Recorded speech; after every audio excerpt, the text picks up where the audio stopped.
Welcome to students. Today's subject is CNS. In the last section, we have discussed about the P2P connection and HTTP server and UDP, FTP. All these things we have to discuss in the last session.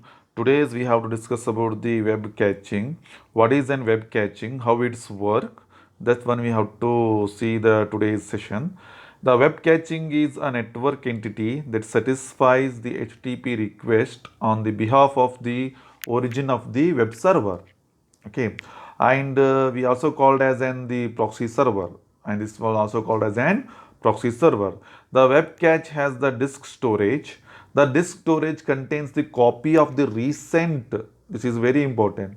The copy of the recently requested objects. Okay, and how it's work of the web cache or the proxy server.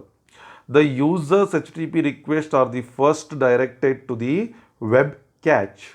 If the cache has the object requested, the cache returns the requested object to the client. If the cache does not have the requested object, then the cache contains the original server and asks for the object.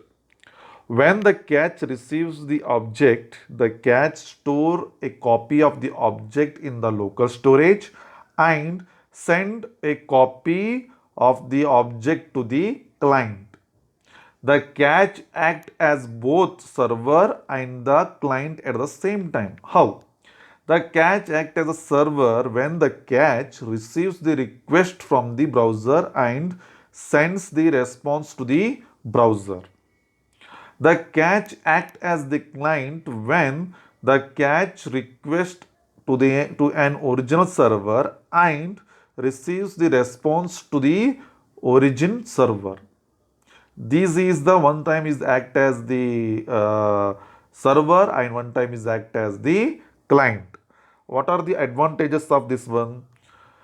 To reduce the response time for the client request. This is the first advantage. What is the second one? To reduce the traffic on an institution's access link to the internet. And what about the third? To reduce the web traffic in the internet. These are the advantages of the cache server or the proxy server. And next one is the conditional get. What is that one? The conditional get refers a mechanism that allows to cache to verify that objects are up to date. The HTTP request message is called as an conditional get. If the request message uses the get method and the request message include an if modified since the header line, for example, I have to given that one, the get slash fruit slash kiwi dot figure in http dot 1.1. The host is www.x originsign.com. If modified since in the you have to see the date as well as the time. What is the response time? The response is HTTP slash 1.1 304 is not modified. Date as well as the time had to be mentioned. Okay, this is the conditional get, how it is access and how it is response. You have to see that one. Next one is the file transfer. They are also called as an FTP, file transfer protocol.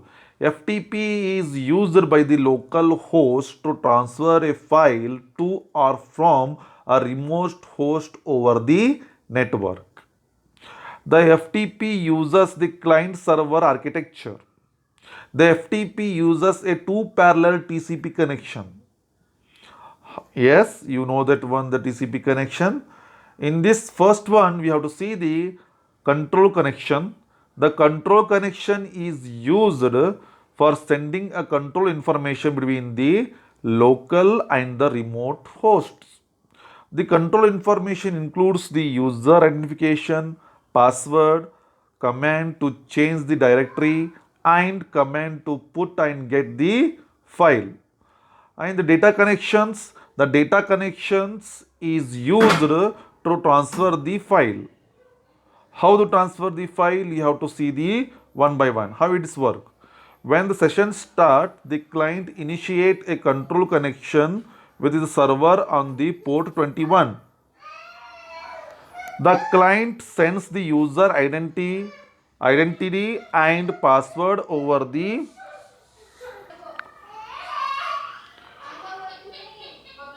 when the client sends the user identity and the password over a control connection. Then the server initiates the data connection to the client on the port 20. The FTP sends the exactly one file over a data connection and then closes the data connections. Usually the control connection remains open throughout the duration of the user session. But a new data connection is created for each file transfer within a session.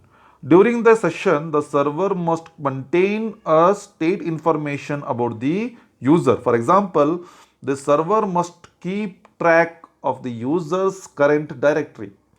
What are the disadvantages of the FTP? Keeping the track of a state info limit, the number of the session maintain this simultaneously to the server. The FTP command and reply. The commands are sent from client to the server. The replies are sent from the server to the client. The commands and replies are sent across the control connection in 7-bit ASCII format. Each command contains a 4 uppercase ASCII character followed by optional arguments.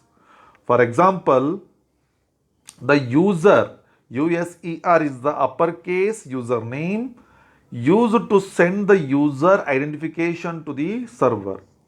PASS, that is called as a password, the user to send the user password to the server. List is used to ask the server to send back a list of all the files in the current remote directory.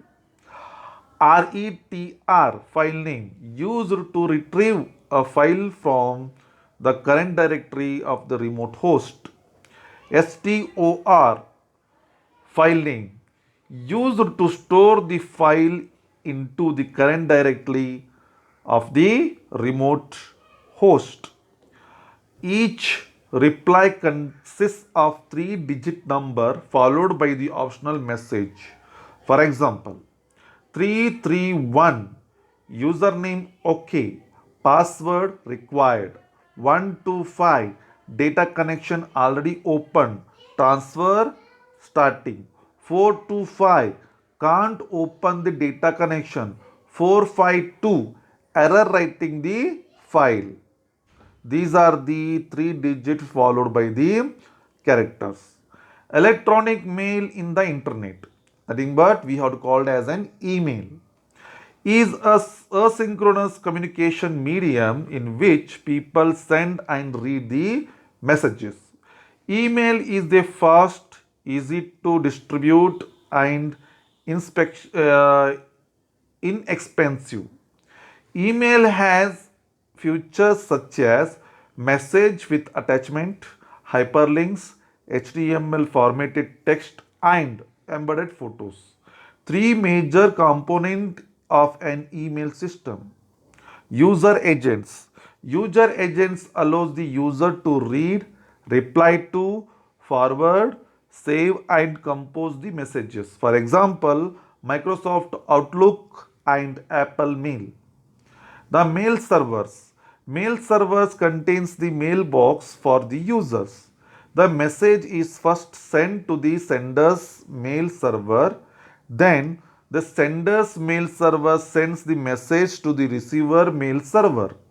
If the sender's server cannot deliver mail to receiver servers, the sender server holds the message in the message queue and attempts to transfer to the message later. SMTP, nothing but Simple Mail Transfer Protocol. SMTP is an application layer protocol used for email. SMTP uses the TCP to transfer the mail from the sender's mail server to the recipient mail server. SMTP has two sides. The client side, which execute the sender's mail server, the server side, which execute on the recipient's mail server. Both the client and the server side SMTP run on every mail server. When the mail server receives the mail from the other mail servers, the mail server acts as an server.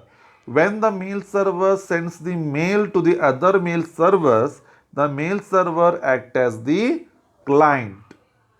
Okay, and SMTP is the most important protocol of the email system. Three characteristics of the SMTP that differ from the other applications. The first one is message body uses the 7-bit ASCII code only.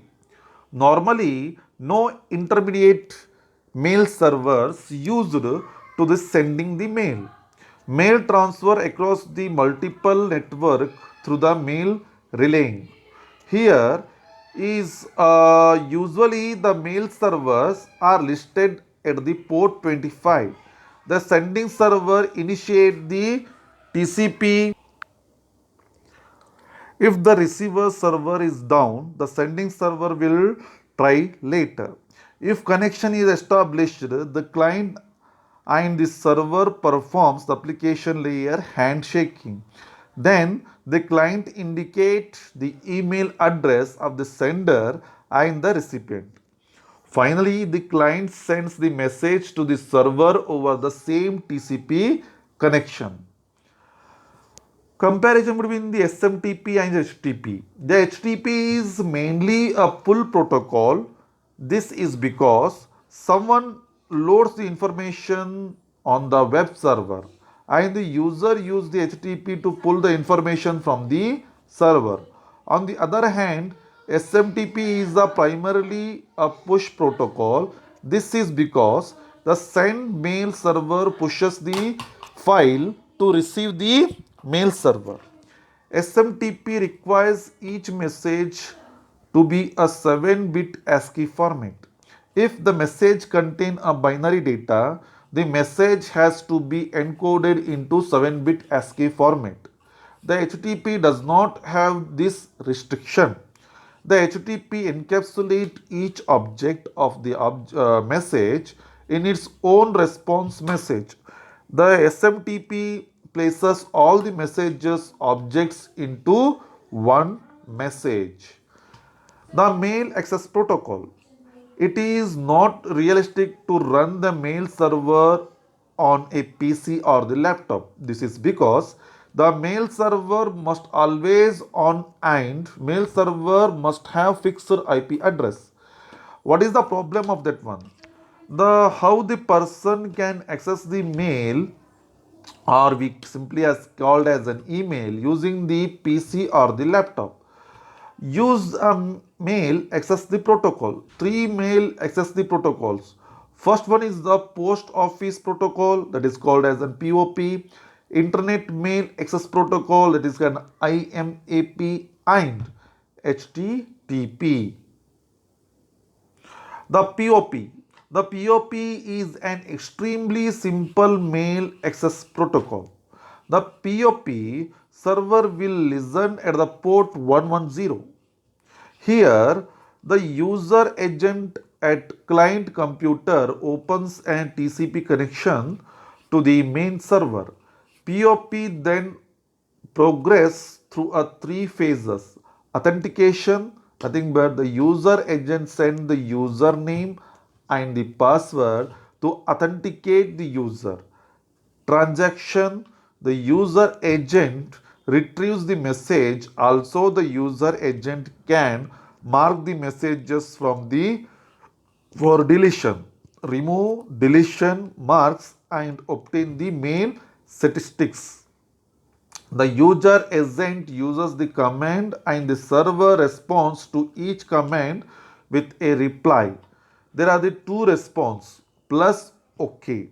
Nothing but used by the server to indicate that the previous command was fine. ERR used to the server to indicate something is wrong. Update. The third phase is the update phase. After the user issue a quiet command, the mail server remove all the messages marked for deletion. Disadvantages. The user cannot manage the mail at the remote mail server. For example, user cannot delete the messages.